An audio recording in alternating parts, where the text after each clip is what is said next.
अस्सलामुअलैकुम जी। Concept of modern physics six edition है, आर्थर बाइजर का। चैप्टर 3 है, wave properties of the particle. Problem number 32 है। वो कहता है compare the uncertainties in the velocity of an electron and the proton confined in 1 nanometre box. अब हमें एक तरह से डायमेंशन दे दी गई है 1 नैनोमीटर की। तो डेल्टा एक्स को हम कह लेते हैं कि एल की लेंथ जो है वो 1 नैनोमीटर है। इलेक्ट्रॉन का मैथ, क्योंकि हमें इलेक्ट्रॉन और प्रोटॉन दोनों के लिए देखना है, तो इलेक्ट्रॉन का मैथ भी पता होता है, प्रोटॉन का मैथ भी पता होता है। तो हम जानते हैं delta x delta P H cut by two के बराबर होता है। तो डेल्टा पी को हम एच कट ओवर 2 एल लिख सकते हैं। एच और जो डेल्टा आपके पास पी है, एम डेल्टा वी हो जाएगा। एम दूसरी तरफ चला जाएगा, तो जनरल फार्मूला हमारे पास आ गया कि डेल्टा वी आपके पास बराबर होता है या बड़ा होता है H cut over 2 M L के।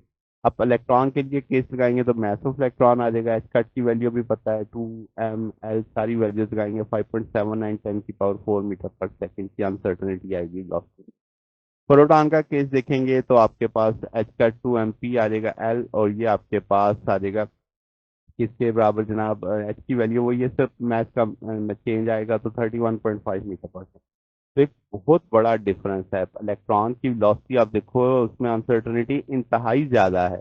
तो ये लार्ज डिफरेंस क्यों आ रहा है? क्योंकि प्रोटॉन बहुत ज्यादा हैवी है इलेक्ट्रॉन की निस्बत, 1836 गुना। तो वो सेम जो अनसर्टनिटी है मोमेंटम के लिए, उसमें हम कहेंगे जो अनसर्टनिटी प्रोटॉन की वो मच स्मॉलर है किससे, इलेक्ट्रॉन से। तो ये जनाब हमारे पास सोल्यूशन है। अगर आपको इसमें कोई बात पूछनी हो, डाउट हो, कमेंट से पूछ सकते हैं। वीडियो अच्छी लगी हो तो वीडियो को लाइक कीजिएगा, दोस्तों को शेयर कीजिएगा। आज तक के लिए इतना ही, बचे इंशाल्लाह नेक्स्ट देखेंगे। ओके, अल्लाह हाफिज।